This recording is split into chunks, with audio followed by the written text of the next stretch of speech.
welcome. Mary, I have heard this privately, but I've never seen it written by someone with Tom Rick's prominence inside the military. Is this going to rattle H.R. McMaster? I think so. It is. I understand what McMaster was probably had in his mind when he came there, and people like Mattis and General Kelly at DHS too, right? Let me get in there. They'll be grown-ups. We can contain.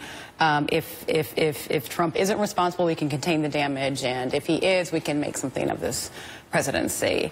But they're not having the impact, and in fact, what they're doing is, they say he's going to back Article 5 in NATO, and then he doesn't do it, and it's all the more hurtful to American credibility when he doesn't do it. So, I think it's and I grew up in a military family myself, and I know that that's a difficult situation to be in when you're in feel like you're in a political conflict.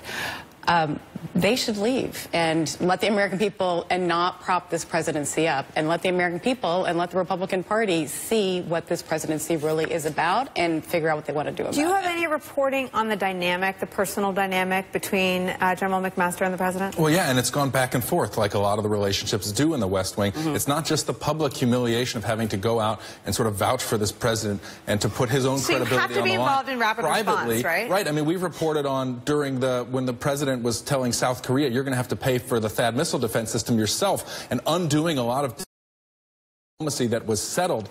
McMaster called them, tried to smooth things over, and Trump lost it about it. He was really mad about that because he felt like McMaster, who was really trying to do some diplomatic damage control, was undercutting him. And so to this president, all that matters is loyalty and fealty to him and his word and his version of truth, and that is damaging. And it has to weigh on McMaster, not just what's been out there publicly, but privately, to be, he does respect the chain of command, but this is a different commander-in-chief. Look, I do think it probably weighs on McMaster, but I think the general premise of the story is overdone. It's over the top. The idea that we should let the White House collapse because we don't believe in what the president is doing, I think is fundamentally not the right approach. And you and I have friends that are in there, but how about this charge that he's being degraded by Donald Trump? I mean, I'm sure you and I know some of the same people that privately worry about that very same thing. Are they being tarnished? I think there is. Would you go into this White House?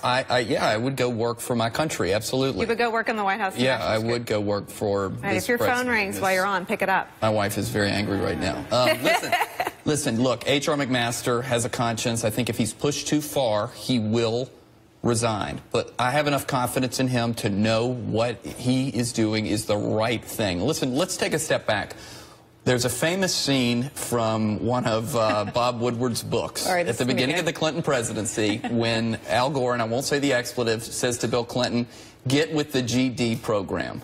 What the president needs is a chief of staff or someone who is his peer that he will actually listen to, and maybe that's Gary Cohn, to say, hey, listen, you have got to get with the program.